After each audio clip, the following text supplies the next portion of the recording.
আসসালামু আলাইকুম। আমন্ত্রণ চ্যানেল আই সংবাদে, সঙ্গে আছি হৃদয় হোসেন। বিস্তারিত সংবাদের শুরুতেই জানিয়ে দিচ্ছি সুপার ফ্রেশ ফর্টিফাইড সয়াবিন তেল সংবাদ শিরোনামগুলো। জুলাই গণহত্যার বিচার শুরু হলে শেখ হাসিনাকে ফিরিয়ে আনার প্রক্রিয়া, বললেন আইন উপদেষ্টা। গণহত্যায় জড়িতদের সঙ্গে আলোচনা হবে না মন্তব্য।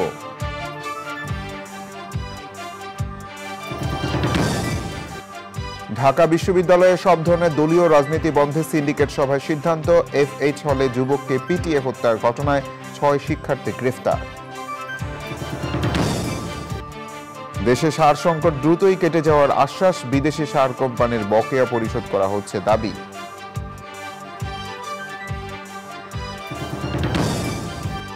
সেনাবাহিনীর ম্যাজিস্ট্রেসি ক্ষমতা পুনর্বিবেচনা করতে বিএনপির আহ্বান, আন্দোলনে 4 শহীদ ও আহতদের আর্থিক সহায়তা।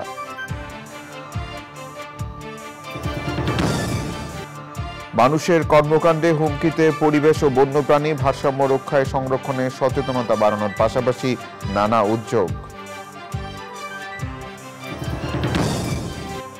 এবং চেন্নাই টেস্টে হাসান মাহমুদের বোলিংয়ে প্রথম 2 সেশন বাংলাদেশের। অশ্বিনের সেঞ্চুরি ও জাদেজার সঙ্গে বড় পার্টনারশিপে বিপদ কাটালো ভারত।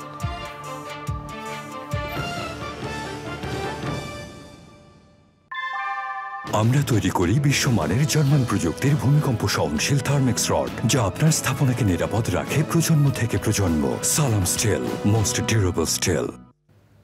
সংবাদ শিরোনামগুলো জানাচ্ছিলাম। এখনকার সংবাদ আয়োজনে একই সঙ্গে চ্যানেল আই ইউটিউব চ্যানেল এবং চ্যানেল আইয়ের OTT প্ল্যাটফর্ম আই স্ক্রিনে লাইভ স্ট্রিম হচ্ছে। 1 অক্টোবরে কাজ শুরু করে 31 ডিসেম্বরের মধ্যে রিপোর্ট দেবে 6 সংস্কার কমিশন। গণহত্যায় জড়িতদের বাদে রাজনৈতিক দল ও গণতান্ত্রিক প্রতিষ্ঠানগুলোর সঙ্গে আলোচনা করা হবে বলে জানিয়েছেন আইন উপদেষ্টা ডক্টর আসিফ নজরুল। প্রধান উপদেষ্টার সঙ্গে সংস্কার কমিশন প্রধানদের বৈঠক শেষে প্রধান উপদেষ্টার বিশেষ সহকারী মাহফুজ আলম জানিয়েছেন, এই সংস্কারের কাজ শেষ করে রাষ্ট্র সংস্কারের আরও কাজে হাত দেওয়া হবে। নীলাদ্রি শেখরের রিপোর্ট। ছাত্র জনতার গণ অভ্যুত্থানের মধ্যে দিয়ে দায়িত্ব নিয়ে অন্তর্বর্তীকালীন সরকার রাষ্ট্র সংস্কারে হাত দেয়। সেই ধারাবাহিকতায় নির্বাচন ব্যবস্থা, পুলিশ, বিচার বিভাগ, দুর্নীতি দমন, জনপ্রশাসন এবং সংবিধান সংস্কারে গঠন করা হয়েছে 6টি সংস্কার কমিশন। কমিশনের প্রথম বৈঠকে কি হবে কমিশনের কার্যপদ্ধতি, কিভাবে সদস্য বাছাই করা হবে, এসব নিয়েই আলোচনা হয়েছে। কমিশনের সদস্যরা থাকছেন অবৈতনিক। বৈঠক শেষে আইন, বিচার ও সংসদ বিষয়ক উপদেষ্টা ডক্টর আসিফ নজরুল জানান, রাজনৈতিক দল ও অংশীজনদের সঙ্গে আলোচনা করেই সবকিছু চূড়ান্ত করা হবে। তো আমরা মোটামুটি কয়েকটা ঐক্যমত প্রতিষ্ঠিত হয়েছে যে কমিটিগুলো আপনার 1 অক্টোবরের মধ্যে কাজ শুরু করবে এবং আমরা আশা করছি ওনারা 31 ডিসেম্বরের মধ্যে একটা রিপোর্ট আমাদের জমা দিবেন এবং সেই রিপোর্টের ভিত্তিতে নেক্সট ফেজ বা সেকেন্ড ফেজে আমাদের যে প্রধান উপদেষ্টা আছেন ওনার নেতৃত্বে আমাদের যে উপদেষ্টা মণ্ডলী সেটা রাজনৈতিক দলগুলোর সাথে এই সংস্কার ভাবনা নিয়ে আলোচনা শুরু করবে।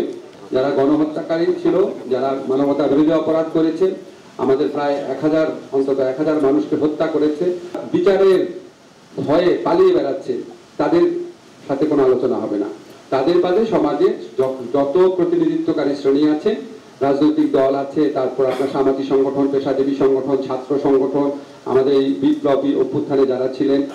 সংবাদ সম্মেলনে জানানো হয়, গণহত্যার বিচার শুরু হলে আওয়ামী লীগ সভাপতি শেখ হাসিনাকে দেশে ফিরিয়ে আনার প্রক্রিয়া শুরু হবে। আমরা একটা কর্তৃত্ববাদী সরকারের অধীন ছিলাম, আমরা বিভিন্নভাবে বঞ্চিত হয়েছি, ভোটাধিকার থেকে শুরু করে বহু ক্ষেত্রে আমাদের বঞ্চনা, এবং অতীতটা যেন আবার পুনরাবৃত্তি না ঘটে। এই জন্যই কতগুলো পরিবর্তন আনতে হবে, কতগুলো সংস্কার করতে হবে। এই সংস্কার কমিশন আসলে যে প্রায়োরিটি বেসিসে কাজ করবে, ফলত এই জিনিসগুলোকে যদি আমরা গুছিয়ে আনতে পারি, এর পরবর্তীতে আরো অনেকগুলো সংস্কার কমিশনের প্রস্তাবনা আমাদের অলরেডি আছে টেবিলে, এবং কমিশনগুলো এই ক্ষেত্রে যথেষ্ট পরিমাণ স্বাধীন থাকবে। প্রধান উপদেষ্টা জাতিসংঘ সাধারণ পরিষদের অধিবেশন থেকে ফেরার পর নির্বাচন কমিশন পুনর্গঠনের কাজ শুরু করা হবে বলেও জানানো হয় সংবাদ সম্মেলনে। Niladri Shekhar, channel I, Dhaka. অন্তর্বর্তী সরকার অধ্যাদেশ 2024-এর খসড়া নীতিগত ও চূড়ান্ত অনুমোদন দিয়েছে উপদেষ্টা পরিষদ। উপদেষ্টা পরিষদের বৈঠকে এ অনুমোদন দেয়া হয়। প্রধান উপদেষ্টা প্রফেসর মোহাম্মদ ইউনূসের সভাপতিত্বে বৈঠকে আইন ও বিচার বিভাগ খসড়াটি উপস্থাপন করে। বৈঠক শেষে সংবাদ বিজ্ঞপ্তিতে জানানো হয়, বৈষম্য বিরোধী ছাত্র আন্দোলনের সময় বিগত আওয়ামী লীগ সরকারের গণহত্যা চালানোর ফলে ছাত্র জনতার গণ অভ্যুত্থানে সে সময়ের প্রধানমন্ত্রী 5ই আগস্ট রাষ্ট্রপতির কাছে পদত্যাগ করে দেশ ত্যাগ করেন। উদ্ভূত পরিস্থিতিতে রাষ্ট্রপতি দ্বাদশ জাতীয় সংসদ ভেঙে দিলে সাংবিধানিক সংকট মোকাবেলা ও রাষ্ট্র সচল রাখায় সুপ্রিম কোর্টের মতামত চান। সে আলোকে বিদ্যমান পরিস্থিতিতে ডক্ট্রিন অব নেসেসিটি অনুসারে সাংবিধানিক সংকট মোকাবেলায় রাষ্ট্রের কার্য পরিচালনা করতে 8ই আগস্ট অন্তর্বর্তীকালীন সরকার গঠন করেন রাষ্ট্রপতি। এছাড়াও অন্তর্বর্তীকালীন সরকারের উপদেষ্টা ও সমমর্যাদার ব্যক্তিদের আয় ও সম্পদের বিবরণী প্রকাশের নীতিমালা 2024-এর খসড়ারও অনুমোদন দিয়েছে উপদেষ্টা পরিষদ। ঢাকা বিশ্ববিদ্যালয়ের ফজলুল হক হলে তোফাজ্জল হোসেন নামের এক যুবককে পিটিয়ে হত্যার ঘটনায় 6 শিক্ষার্থীকে গ্রেফতার করেছে পুলিশ। বৃহস্পতিবার বিকেলে বিশ্ববিদ্যালয় প্রশাসনের সহযোগিতায় তাদের গ্রেফতার করে শাহবাগ থানা পুলিশ। শাহবাগ থানায় হত্যা মামলা দায়ের করেছে বিশ্ববিদ্যালয় প্রশাসন। অন্যদিকে জাতীয়তাবাদী ছাত্রদলের দাবি, সাধারণ ছাত্রবেশে ছাত্রলীগ একজন মানসিক রোগীকে পিটিয়ে হত্যা করেছে। বিশ্ববিদ্যালয়ে এমন ঘটনায় দুঃখ প্রকাশ করেন ঢাকা বিশ্ববিদ্যালয় প্রশাসন। এ ঘটনার পর জরুরি সিন্ডিকেট সভায় ঢাকা বিশ্ববিদ্যালয় ক্যাম্পাসে পরবর্তী নির্দেশ না দেওয়া পর্যন্ত শিক্ষার্থী, শিক্ষক, কর্মকর্তা, কর্মচারীদের সব ধরনের রাজনীতি বন্ধ রাখার সিদ্ধান্ত নিয়েছে বিশ্ববিদ্যালয় প্রশাসন। বিস্তারিত মইনুল হাসানের রিপোর্টে। বুধবার রাত 8টার দিকে মোবাইল চুরির অপবাদে তোফাজ্জলকে ঢাকা বিশ্ববিদ্যালয়ের ফজলুল হক হলের গেটের সামনে থেকে হলের ভিতরে ধরে নিয়ে যান শিক্ষার্থীরা। পরে তাকে দফায় দফায় মারধর করেন বেশ কয়েকজন শিক্ষার্থী। তাকে ফজলুল হক মুসলিম হলের ক্যান্টিনে রাতের খাবার খাওয়ানো হয়। এরপর দক্ষিণ গেটের গেস্টরুমে নিয়ে জানালার সঙ্গে পিছনে হাত বেঁধে মারধর করলে তিনি অচেতন হয়ে পড়েন। এক পর্যায়ে ওই যুবক অসুস্থ হয়ে পড়লে তাকে হাসপাতালে নেওয়া হয়। রাত 1টার দিকে তাকে মৃত ঘোষণা করেন চিকিৎসকরা। এদিকে এই ঘটনার সুষ্ঠু তদন্তের জন্য একটি কমিটি গঠন করেন বিশ্ববিদ্যালয় প্রশাসন। আমাদের নানান মেকানিজমে আমরা চেষ্টা করছি ওদেরকে শান্ত রাখার, তবে অধিকাংশই এটা অনুসরণ করছে। বাট না হলে এই অঞ্চল এতদিন এরকম অভিভাবকহীন ছিল, কোনো দুর্ঘটনা ঘটে না, এটা তো হতো না। শিক্ষার্থীরা নিজেরা যদি নিজেদের অবস্থা না বুঝতো, কিন্তু এর মধ্যে কিছু তো থাকে যারা সবসময় একটু তাদেরকে নিয়ন্ত্রণে রাখা একটু ডিফিকাল্ট। সেই দুর্ঘটনাটাই এখানে ঘটেছে। নির্যাতনের ঘটনায় নিহত ওই যুবককে মানসিক রোগী দাবি করেন জাতীয়তাবাদী ছাত্রদল। সংগঠনটির দাবি, সাধারণ ছাত্রের আড়ালে ছাত্রলীগ এই অমানবিক কাণ্ড ঘটিয়েছে। গতকালের এই দুটি ঘটনার প্রমাণিত হয়েছে ছাত্র রাজনীতি ক্যাম্পাসের মূল সমস্যা নয়। গত কয়েক বছরের ফ্যাসিস্ট শাসন ব্যবস্থার মাঝে তৈরি হওয়া সিস্টেমই এখানে খুনি মানসিকতা তৈরি করছে। তাই গোটা ব্যবস্থাটি সংস্কার প্রয়োজন। শীঘ্রই সুষ্ঠু তদন্তের মাধ্যমে সব অপরাধীদের বিচারের আওতায় আনার কথা বলেছেন আইন শৃঙ্খলা বাহিনী। বিশ্ববিদ্যালয় প্রশাসন আমাদের কাছে সকালে একটা অভিযোগ দায়ের করে, একটা এজাহার দায়ের করে। আমরা এটাকে এফআইআর হিসেবে গ্রহণ করি। অলরেডি মামলা হয়েছে এবং এই সংক্রান্তে তদন্ত কার্যক্রম চলমান আছে। তদন্তের পরে আসলে পুরো বিষয়টা ক্লিয়ার হবে যে কি হয়েছিল বা এটা কি বিষয়। এটা আমরা তদন্তের পরে আসলে পুরো বিষয়টা ডিসক্লোজ করতে পারবো বা রহস্য উদ্ঘাটন হবে। তদন্ত প্রতিবেদনের ভিত্তিতে সুষ্ঠু বিচার করা হবে বলে জানিয়েছেন বিশ্ববিদ্যালয় কর্তৃপক্ষ। মইনুল হাসান, চ্যানেল আই, ঢাকা। বৈষম্য বিরোধী ছাত্র আন্দোলনে গণহত্যা ও মানবতা বিরোধী অপরাধে সাবেক প্রধানমন্ত্রী শেখ হাসিনার বিরুদ্ধে এ পর্যন্ত 28টি অভিযোগ দাখিল করা হয়েছে আন্তর্জাতিক অপরাধ ট্রাইব্যুনালের তদন্ত সংস্থায়। এতে আওয়ামী লীগ এবং অঙ্গ সংগঠন যুবলীগ, ছাত্রলীগের নামও অন্তর্ভুক্ত করা হয়েছে। চিফ প্রসিকিউটর জানিয়েছেন, যাচাই বাছাই শেষে আনুষ্ঠানিক অভিযোগ দাখিলের সময় যাদের নাম আসবে তাদেরই আসামি হিসেবে বিচার হবে। মাজহুর রহমানের রিপোর্ট।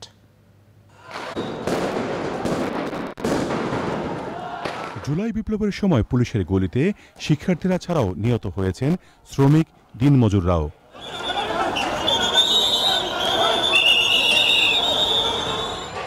আন্তর্জাতিক অপরাধ ট্রাইব্যুনালের প্রসিকিউশনের কাছে দুজন শিক্ষার্থী শাকিল হোসেন ও রায়ান হত্যার অভিযোগের পাশাপাশি ভ্যান চালক জসিমউদ্দিন ও শ্রমিক শাহজাহান হত্যার অভিযোগ দাখিল করা হয়। লাশটা নিয়ে যখন বাড়িতে যাই তখন সেটা গুলি খাওয়া লাশ, মার দেওয়া লাউজ করা যেত না, কোনো মানুষের জানাজা পড়তো না।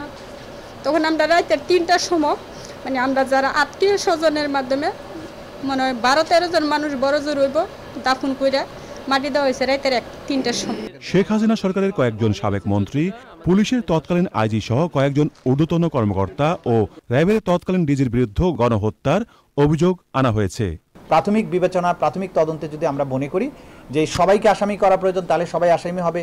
যদি মনে করি এখান থেকে কিছু লোক বাদ পড়া দরকার, বাদ পড়তে পারে। যদি মনে করি এর সাথে আরও কিছু অ্যাড হবে, সেটাও সংযুক্ত করে আমরা যখন ট্রাইব্যুনাল গঠনের পরে যে ট্রাইব্যুনালের কাছে যখন আবেদনটা করব মামলা হিসেবে, সেইটাই হবে প্রপার মামলা। সেইখানে আমরা সকল আসামির নামটা সেই সময়ে দেব। এই কয়েকটা হচ্ছে আমাদের অভিযোগ গ্রহণ সংক্রান্ত বিষয়। এই আজকের 3টা, গতকালকের 1টা সহ মোট 28টি অভিযোগ এ নিয়ে ট্রাইব্যুনালের তদন্ত সংস্থা এবং প্রসিকিউশনের কাছে জমা পড়েছে। প্রসিকিউশন জানিয়েছেন তদন্ত সংস্থার প্রথম অভিযোগটি দায়ের করা হয়েছিল 14ই আগস্ট। Mazhar Haque Manna, channel I, Dhaka. চলতি মৌসুমে দেশে সার সংকট হবে না। সার আমদানি করতে প্রয়োজনীয় ডলার সরবরাহ নিশ্চিত করা হয়েছে বলে চ্যানেল আইকে জানিয়েছেন কৃষি সচিব ডক্টর মোহাম্মদ এমদাদুল্লাহ মিয়ান। তিনি বলেন, সার আমদানির জন্য প্রয়োজনীয় ডলারেরও ছাড় দেওয়া হয়েছে। সার আমদানি প্রক্রিয়ার মধ্যে আছে বলে জানান কৃষি সচিব। বিস্তারিত জানাচ্ছেন রফিকুল বাশার। ডলার সংকটের কারণে সাম্প্রতিক সময়ে সার আমদানিতে কিছুটা স্থবিরতা দেখা দেয়। সারের প্রয়োজনীয় মজুত না থাকায় দুশ্চিন্তায় পড়েন কৃষক, কিন্তু এই অবস্থা কেটে যাচ্ছে। প্রায় 12 লক্ষ মেট্রিক টন সার আমাদের নন ইউরিয়া মজুত রয়েছে, যেটা আমাদের এখন অনগোয়িং, প্লাস হচ্ছে আমরা আপকামিং যেগুলো রয়েছে সেগুলো মিলাইলে আমি কোনো সারের সংকট দেখছি না। কৃষিকে সর্বোচ্চ গুরুত্ব দিয়ে সার আমদানিতে কয়েকটি দেশের কাছে যে বকেয়া ছিল তা প্রায় সব শোধ করার উদ্যোগ নিয়েছে অন্তর্বর্তী সরকার। সেপ্টেম্বর মাসে গত 12 দিনে প্রায় $165 মিলিয়ন বা প্রায় 20,000 কোটি টাকা দেনা শোধ করা হয়েছে। ডলারের কিছু একটু সংকট রয়েছে, এলসি কলার ক্ষেত্রে কিছুটা সীমাবদ্ধতা ছিল। বাংলাদেশ ব্যাংক, অর্থ মন্ত্রণালয় বা অর্থ বিভাগ কিন্তু আমাদেরকে সর্বোচ্চ অগ্রাধিকার দিয়ে সারের যে গ্যাপটা আমাদের ছিল পাওনা, সেটা কিন্তু আমাদেরকে যে পরিমাণ ডলার আমরা পেয়েছি তাতে করে কিন্তু আমরা অনেকটা খুবই আশাবাদী এবং আমরা এখন কনফিডেন্ট যে আমাদের সমস্যা নেই। মাঝখানের একটু এই ডলারের সার্বিক পরিস্থিতির কারণে একটু গ্যাপ হয়েছে, যেটা অবশ্যই আমরা মনে করছি যে আমরা খুব কনফিডেন্টলি যে এটাকে আমরা কভার করতে পারবো ইনশাল্লাহ। ডিটিজুর যে টাকাটা পাওয়ার কথা ছিল রাশিয়া এবং কানাডা, সেটা আমরা পুরোটাই করতে পারবো এবং অন্যান্য যে দেশে ছিল গতকালকে পর্যন্ত সেগুলো সম্পূর্ণ ক্লিয়ার হয়ে গেছে, রাশিয়া, মরক্কো, সৌদি আরব। এগুলো এখন জাহাজ ভাড়ার বিষয়টা আছে, সেটা আমরা গ্রাজুয়ালিও দিতে পারবো, কিন্তু আমরা আশা করছি যে সেটা আমরা পাবো। বেসরকারিভাবে সার আমদানিতে ঋণপত্র খুলতে সমস্যা হবে না বলে জানান কৃষি সচিব। এখানে আমরা বেশ কয়েকটা দেশ থেকে এই আমাদের যে নন ইউরিয়া সার সেগুলো আমরা সংগ্রহ করি, যেমন সৌদি আরব, মরক্কো, চীন, তিউনিসিয়া, কানাডা, এইসব দেশ থেকে আমরা এগুলো এনে থাকি। আমরা যেটা বলবো, এই মুহূর্তে যে সারের মজুত রয়েছে তাতে আমরা আগামী ডিসেম্বর পর্যন্ত বোথ ইউরিয়া নন ইউরিয়া আমরা খুব কমফোর্টেবলি আমাদের কৃষকদের চাহিদা সেটা মেটাতে পারবো। আসন্ন রবি শস্য মৌসুমের আগেই প্রয়োজনীয় সার আমদানি করা হবে, সাথে দীর্ঘমেয়াদে মজুত বাড়ানোর উদ্যোগ নেওয়া হয়েছে বলে জানিয়েছেন কৃষি সচিব।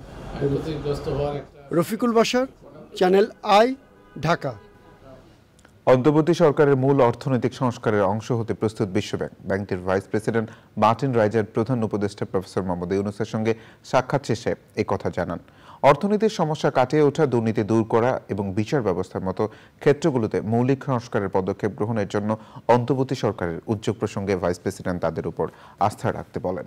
রাইজার বলেন, বিশ্বব্যাংক সরকারের সংস্কার এজেন্ডা দেখে উচ্ছ্বসিত। প্রফেসর মোহাম্মদ ইউনূস ব্যাংকের সহায়তাকে স্বাগত জানিয়ে বলেন, অন্তর্বর্তী সরকার দুর্নীতি হতে মুক্তি পেতে এবং একটি নতুন যাত্রার সূচনা করতে জনগণের কাছে থেকে ম্যান্ডেট পেয়েছে। প্রধান উপদেষ্টা বলেন, আর পেছনে ফেরা যাবে না। শিক্ষা, স্বাস্থ্য, বিদ্যুৎ, যোগাযোগ, অবকাঠামো, এমনকি আর্থিক সংস্কার সবখানে অর্থায়ন নিয়ে বাংলাদেশের পাশে থাকবে বিশ্বব্যাংক।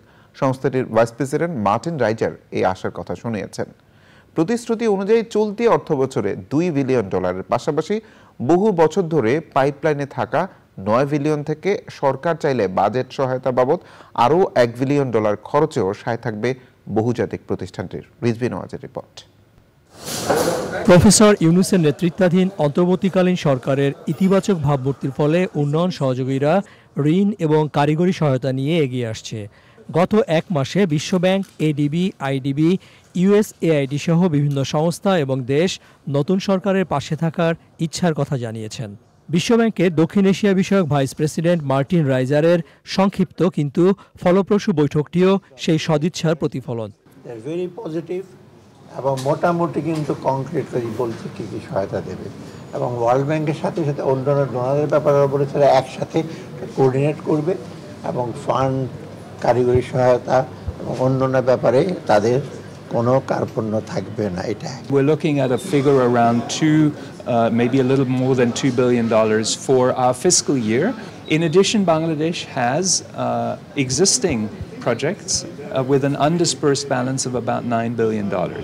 A lot of these are important investments, but some of that money we might be able to repurpose for more urgent needs. সচিবালয়ে অর্থ উপদেষ্টার সঙ্গে বৈঠকের পর আর্থিক খাত সংস্কার নিয়ে সহযোগিতার বিষয়ে আলোচনা হয় বাংলাদেশ ব্যাংকে। We intend to continue this strong support at a time in which Bangladesh is going through some very important reforms, and I was encouraged by the plans that the governor of Bangladesh Bank laid out, and we will discuss further how we can best support their implementation. এককভাবে বিশ্বব্যাংক বাংলাদেশের সবচেয়ে বড় উন্নয়ন সহযোগী। 52টি প্রকল্পে প্রায় $16 billion অর্থায়ন রয়েছে সংস্থাটির। রিজভিনা ওয়াজ, চ্যানেল আই, ঢাকা।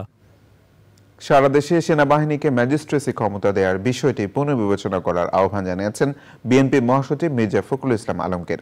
সকালে ঠাকুরগাঁও প্রেস ক্লাবে আন্দোলনে ঠাকুরগাঁয়ের শহীদ পরিবার ও আহতদের সাথে সাক্ষাৎ ও সহায়তা প্রদান অনুষ্ঠানে তিনি বলেন, যেসব এলাকায় আইনশৃঙ্খলা পরিস্থিতি নিয়ন্ত্রণের বাইরে চলে গেছে সেখানে ম্যাজিস্ট্রেসি পাওয়ার দেয়া ঠিক আছে, কিন্তু যেসব এলাকা শান্তিপূর্ণ সেখানে রাজনৈতিক নেতাকর্মীরাই বিষয়গুলোকে নিয়ন্ত্রণ করছেন, সেখানে এই ম্যাজিস্ট্রেসি পাওয়ার দেয়া সমীচীন হয়নি।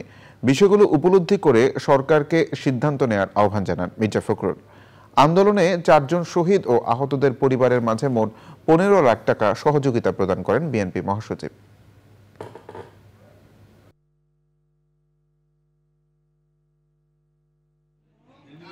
ম্যাজিস্ট্রেসি পাওয়ার আমি মনে করি যে সেই সমস্ত এলাকাতে দেওয়া দরকার যে সমস্ত এলাকাতে নিয়ন্ত্রণের বাইরে চলে গেছে, কিন্তু যে সমস্ত এলাকাতে শৃঙ্খল আছে, শান্তিপূর্ণ আছে, যেখানে রাজনৈতিক নেতা কর্মীরাই সমস্ত বিষয়গুলোকে নিয়ন্ত্রণ করছেন, সেইখানে এই ম্যাজিস্ট্রেসি পাওয়ার দেওয়ার নতুন সমস্যা তৈরি করা সমীচীন হবে না, বুদ্ধিমানের কাজ। আমি তাই অন্তর্বর্তীকালীন সরকারকে অনুরোধ করবো তারা বিষয়টি পুনর্বিবেচনা করবেন এবং কখনোই এমন কোনো ব্যবস্থা নেবেন না সামগ্রিকভাবে তাদের জন্য বুমেরাং হবে, দেশের মানুষের জন্য বুমেরাং হয়ে যাবে। জুলাই বিপ্লবে ক্ষতিগ্রস্ত কাজীপাড়া মেট্রো রেল স্টেশন চালু হচ্ছে শুক্রবার। এর মধ্য দিয়ে সপ্তাহে 7 দিনই চলবে মেট্রো রেল। বৃহস্পতিবার মেট্রো রেল পরিচালনাকারী প্রতিষ্ঠান ডিএমটিসিএল এর ব্যবস্থাপনা পরিচালক ব্রিফিংয়ে এ তথ্য জানান। শিগগিরই মিরপুর 10 স্টেশন চালুর জন্য কাজ করা হচ্ছে বলেও জানান তিনি। লায়লা নওশিনের রিপোর্ট। জুলাই বিপ্লবের সময় ক্ষতিগ্রস্ত হওয়ার 1 মাসেরও বেশি সময় বন্ধ থাকার পর 28 আগস্ট চালু হয় মেট্রো রেল। তবে ক্ষতিগ্রস্ত কাজীপাড়া ও মিরপুর 10 স্টেশন বন্ধ থাকায় ভোগান্তিতে পড়েন যাত্রীরা। যাত্রীদের ভোগান্তি বিবেচনায় এনে প্রাথমিকভাবে সংস্কার করে শুক্রবার থেকে চালু হচ্ছে মেট্রো রেলের কাজীপাড়া স্টেশন। ক্ষতিগ্রস্ত মিরপুর 10 মেট্রো রেল স্টেশনও দ্রুতই চালুর উদ্যোগ নেওয়া হয়েছে। সম্মিলিত প্রচেষ্টায় আমরা এটা স্বল্প খরচে আমরা বলবো যে কাজীপাড়াটা জনগণের জন্য কালকে উন্মুক্ত করে দিচ্ছে। প্রাথমিকভাবে 270 দিনের কথা বলা ছিল, যদি পুরো সিস্টেমটা আমরা বাইরে থেকে আনি, এটা হচ্ছে আমাদের কনসালটেন্ট প্রাথমিক যে রিপোর্ট দিয়েছিল, এই যে কমিটিটা করা হয়েছিল, বাট আমরা চেষ্টা করতেছি সময়টা যত দ্রুত কমিয়ে এনে জনগণকে যত তাড়াতাড়ি প্রশান্তিটা দিতে পারে, প্লাস সেফটি ইস্যুটা আমাদের কনসিডারে নিতে হচ্ছে। একই সাথে শুক্রবারও মেট্রো রেল চলবে। এখন থেকে প্রতিদিনই চলাচল করবে মেট্রো রেল। তবে প্রতি শুক্রবার দুপুর 3:30 থেকে রাত 9টা পর্যন্ত উত্তর থেকে মতিঝিল রুটে এবং দুপুর 3:50 থেকে 9:40 পর্যন্ত মতিঝিল থেকে উত্তর রুটে চলবে মেট্রো। 20 তারিখ 3:30 থেকে মেট্রো রেলের শনি শুক্রবারের অপারেশন উত্তর থেকে শুরু হবে এবং মতিঝিলে এটা শেষ হবে এখন শুরু হচ্ছে আমাদের 7 দিনের মেট্রো রেলের যাত্রা। বুধবার বিজয় সরণি এবং ফার্মগেট স্টেশনের মধ্যবর্তী স্থানে একটি পিয়ার এবং ভায়াডাক্টের মধ্যবর্তী স্থানের ইলাস্টোমেরিক বিয়ারিং প্যাড স্থানচ্যুত হওয়ায় মেট্রো রেলের 11 ঘন্টা বন্ধ থাকে আগারগাঁও থেকে মতিঝিল অংশের চলাচল। কারিগরি ত্রুটির কারণ অনুসন্ধান এবং ভবিষ্যতে এমন ঘটনা প্রতিরোধে প্রয়োজনীয় ব্যবস্থা গ্রহণে 7 সদস্য বিশিষ্ট কারিগরি কমিটি গঠন করা হয়েছে বলে জানিয়েছেন ডিএমটিসিএল এর ব্যবস্থাপনা পরিচালক। লাইলা নওশিন, চ্যানেল আই, ঢাকা। ভৌগোলিক অবস্থান ও ঋতু বৈচিত্র্যের কারণে এদেশে বিভিন্ন ধরনের বনভূমি গড়ে উঠেছে। এসব বন আর বনভূমি বন্য প্রাণের প্রধান আবাসস্থল। তবে মানুষের বিভিন্ন কর্মকাণ্ডে একদিকে যেমন প্রাকৃতিক পরিবেশ ক্ষতিগ্রস্ত হচ্ছে, অন্যদিকে হুমকিতে অসংখ্য বন্যপ্রাণী। পরিবেশের ভারসাম্য রক্ষায় বন্যপ্রাণী সংরক্ষণে সচেতনতা বৃদ্ধির পাশাপাশি বিভিন্ন উদ্যোগ নেওয়া হয়েছে। ভাষা সংগ্রামী আব্দুল মতিনের স্ত্রী গুলবদন্নেসা মনিকা গুরুতর অসুস্থ। বার্ধক্যজনিত নানা রোগে আক্রান্ত হয়ে গত 5 মাস ধরে রাজধানীর মগবাজারের ঢাকা কমিউনিটি মেডিকেল কলেজ হাসপাতালে চিকিৎসাধীন। বৃহস্পতিবার বিকেলে তাকে দেখতে হাসপাতালে যান জাতীয়তাবাদী মুক্তিযোদ্ধা দলের নেতৃবৃন্দ সহ অন্যরা। চাচাপুর মিন্টু রিপোর্ট। বার্ধক্যজনিত নানা রোগে আক্রান্ত হয়ে হাসপাতালে বিছানায় সময় কাটছে ভাষা সংগ্রামী আব্দুল মতিনের স্ত্রী গুলবদন্নেসা মনিকার। বর্তমানে স্মৃতি মনে না থাকলেও অতীতের স্মৃতি এখনো ভুলে যাননি। সবার স্বাধীনতা ছিল বলেই ওনার কাজটা ছিল দেশের এই স্বাধীনতা দায়িত্ব মুক্তি দেওয়া। গুলবদন্নেসা মনিকাকে দেখতে হাসপাতালে যান জাতীয়তাবাদী মুক্তিযোদ্ধা দলের নেতৃবৃন্দ সহ অন্যরা। মা তো এখানে এখন আছেন 5 মাস, তার আগেও আরও 1 বছর আগে থেকেই খুবই গুরুতর অসুস্থ ছিলেন। হসপিটাল বাসা করেছি। এখন নিয়ে আসার পরে এখানে যেই কন্ডিশন, মানে নানা রকম জটিলতা, কিন্তু ডক্টররা বাসায় নিতে না বলছেন যে ওনার যে কন্ডিশন বাসায় নিয়ে গেলে এটা ডিফিকাল্ট হয়ে যাবে। আমরা যতটুকু যেভাবে পারি তাকে সাপোর্ট দিয়ে যতদিন উনি থাকেন আমাদের কাছে থাকুক। সার্বক্ষণিক মায়ের সঙ্গে আছেন কন্যা নাট্য নির্মাতা মাতিয়া বানু সুকু। ভাষা আন্দোলনে নেতৃত্ব দিয়েছিলেন যে মানুষটি জনাব আব্দুল মতিন সাহেব, সারা জীবন গণমানুষের কল্যাণে যিনি রাজনীতি করেছেন সততার সাথে, তার সহধর্মিণী যিনিও আন্দোলন সংগ্রামে সবসময় সক্রিয় ছিল, তিনি দীর্ঘদিন অসুস্থ। আমরা মনে করেছি মুক্তিযোদ্ধা হিসাবে আমাদের দায়িত্বই, যেহেতু আমরা বিশ্বাস করি যে আমরা 52 ভাষা আন্দোলনের উত্তরসূরি হিসাবে 71-এ মুক্তিযুদ্ধ করেছিলাম, সেই জন্য আমাদের দায়িত্বের অংশ হিসাবে ওনাকে দেখতে এসেছি। ভাষা সংগ্রামী আব্দুল মতিনের স্ত্রী, এক সময় কমিউনিস্ট আন্দোলনের কর্মী গুলবদন্নেসা মনিকার সুস্থতা কামনায় দেশবাসীর কাছে দোয়া চেয়েছেন তার আপনজনরা। যাযাবর মিন্টু, চ্যানেল আই, ঢাকা। দেশের পর্যটন শিল্পে গতি ফেরাতে রাজধানীতে শুরু হয়েছে 3 দিনের 11তম এশিয়ান ট্যুরিজম ফেয়ার। মেলায় অংশ নিয়ে উদ্যোক্তারা বলেছেন এই ধরনের আয়োজনের মাধ্যমে পর্যটকদের কাছে দ্রুত পৌঁছাতে পারছেন তারা। আর আয়োজকরা জানান পর্যটনের নতুন দুয়ার উন্মোচনের সুযোগ নিতে পারবেন দেশি বিদেশি সবাই। মাজহুর রহমানের রিপোর্ট। বর্ণাঢ্য আয়োজনের মধ্য দিয়ে উদ্বোধন করা হলো পর্যটন বিচিত্রার আয়োজনে এশিয়ান ট্যুরিজম ফেয়ার। ফেয়ারে ছিল উদ্বোধনী অনুষ্ঠান। ইন্টারন্যাশনাল কনভেনশন সিটি বসুন্ধরায় এই মেলায় 120টি বুথে দেশ বিদেশের পর্যটন প্রতিষ্ঠান, সরকারি পর্যটন সংস্থা এবং বিভিন্ন দেশের দূতাবাস অংশগ্রহণ করেছে।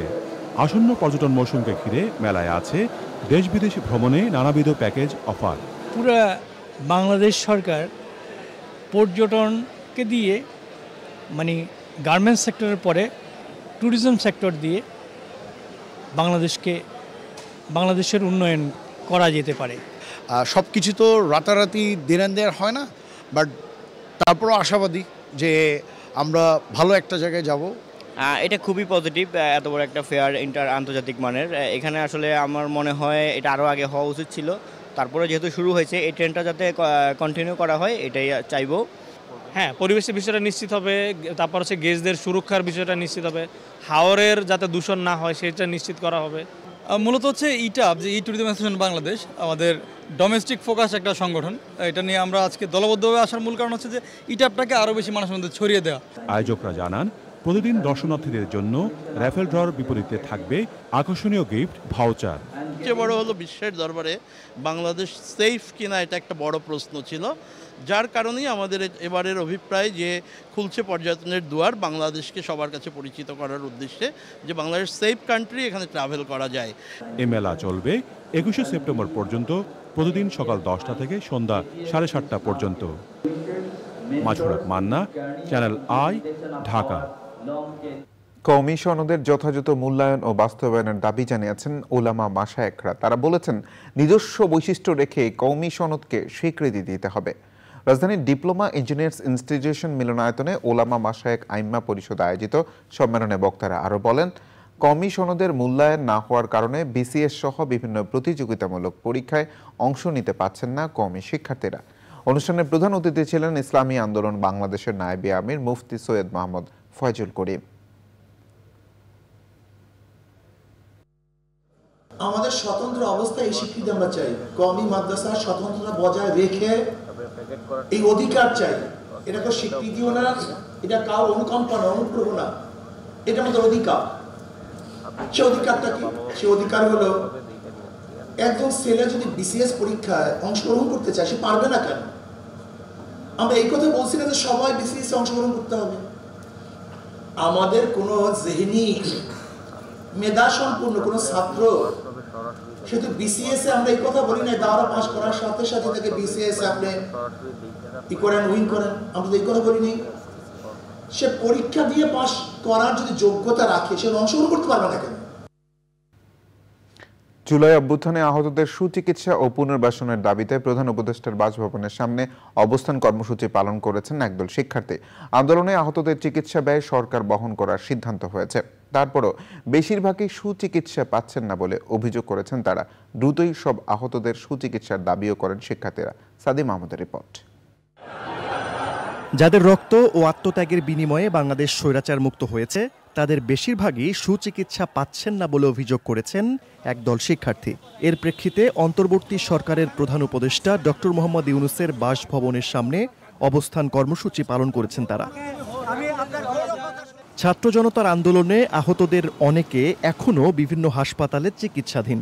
দৃষ্টিশক্তি হারিয়েছেন, হাত পা হারিয়ে পঙ্গুত্ব বরণ করেছেন অনেকে। 1 লাখ টাকা 5 লাখ টাকা কখন আসবে, কখন যাবে, সেটা কখন আমি দিবে, সেটা আমি তাদেরকে সেলুট জানাই। কিন্তু আমার দাবি হচ্ছে, ভাই আমি আমার 5 লাখ আর 1 লাখ আমি পার্সোনাল চাই না। আমি মানুষগুলোর উন্নত চিকিৎসা চাই। এই ছেলেটা যেন চোখে দেখতে পায়, ওই মানুষটা যেন নিজের পা নিয়ে হাঁটতে পারে। 3টা অপারেশন আমি পর্যন্ত করছি, কিন্তু আমার চোখের ভিতর থেকে কেন এই পর্যন্ত গুলি বার হইলো না। তাহলে আমার চিকিৎসাটা কীভাবে নেওয়া হচ্ছে আমি আসলে ঠিক আমি বুঝতে পারতেছি না। চোখের যন্ত্রণা, আমি ঘুমাইতে পারি না, ঠিক আছে, চোখ ফুলে যায়, ওই ডান চোখ দিয়ে আমি দেখতে পারি না, ঠিক আছে। সরকার থেকে কোনো সহযোগিতা বা কোনো সুচিকিৎসার ব্যবস্থা এখন পর্যন্ত আমি পাই নাই। আন্দোলনে আহত নিহতদের মধ্যে শিক্ষার্থীদের সাথে শ্রমজীবী ও খেটে খাওয়া মানুষও রয়েছেন। তাদের একমাত্র দাবি সেই সব মানুষের উন্নত ও সুচিকিৎসা নিশ্চিত করা। চিকিৎসা হইলে বললে শুধু আমার নাকের এই ঢাকা মেডিকেল 2টা সার্জারি করছে, এই ট্রিটমেন্টটাই আমার হয়েছে। এখান থেকে কিছু পাই না, এখনো কিছু পাই নাই, ঠিক আছে। তো আমার সরকারের কাছে চাহিদা একটাই, শুধু আমার যাতে ট্রিটমেন্টটা হয়, আর কিছু আমার চাহিদা। যারা দেশে সুচিকিৎসা পাচ্ছে না তাদেরকে বিদেশ পাঠাতে হবে। যদি বিদেশ না পাঠাতে পারে, বিদেশ থেকে ডাক্তার আনি দেশে দেখাতে হবে। আমরা যারা আমার সহযোদ্ধা বাইরে আছে সবার সুচিকিৎসা চাচ্ছি, আমরা আর কিছুই চাচ্ছি না। এখন চোখে যেহেতু দেখবো না, এখন উন্নত চিকিৎসার জন্য বাংলাদেশে তো এই কথা বলছে, উন্নত চিকিৎসার জন্য তো ওনারা কোনো পদক্ষেপ নেয় নাই। উন্নত চিকিৎসার জন্য যদি বিদেশ নিতে হয় বা বিদেশ থেকে ডাক্তার আনতে হয়, তা আমরা এগুলো চাচ্ছি যেন সরকার যেন এগুলো করে। এরই মধ্যে সরকার আন্দোলনে নিহতদের পরিবারের পুনর্বাসনের দায়িত্ব নেওয়ার পাশাপাশি আহতদের সুচিকিৎসা নিশ্চিতে নানা উদ্যোগ গ্রহণ করেছে। সাদি মাহমুদ, চ্যানেল আই, ঢাকা। এবার নিটল টাটা আন্তর্জাতিক সংবাদ।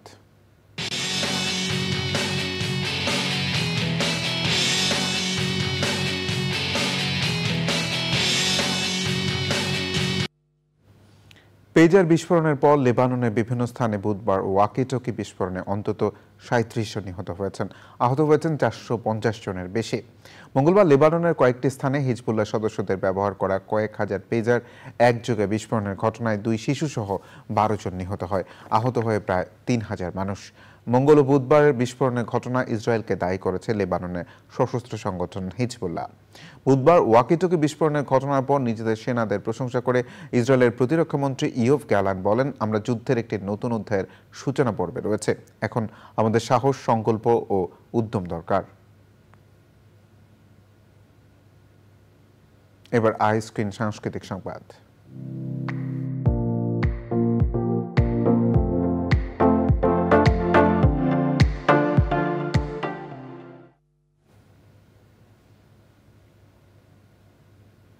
বিনোদনের স্মার্ট দুনিয়া ওটিটি প্ল্যাটফর্ম আই স্ক্রিন।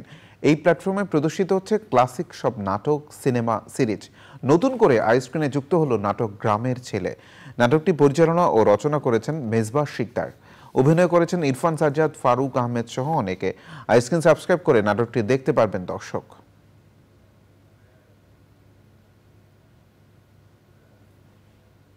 এবার কৃষি সংবাদ।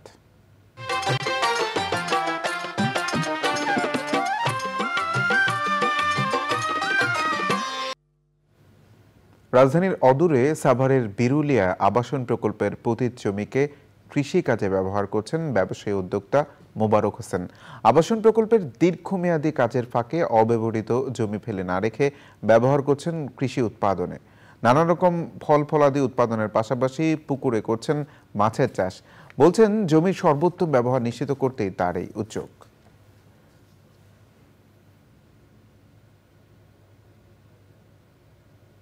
এবার প্রকৃতি সংবাদ।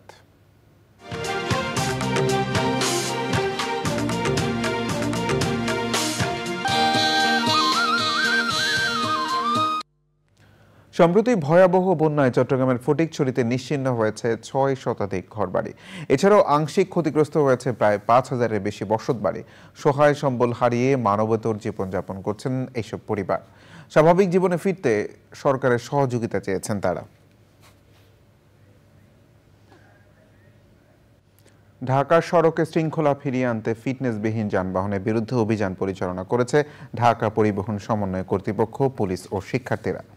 মেয়াদবিহীন ড্রাইভিং লাইসেন্স, এক রুটের গাড়ি অন্য রুটে চলা সহ নানা অভিযোগে আইনগত ব্যবস্থা নেওয়া হয়।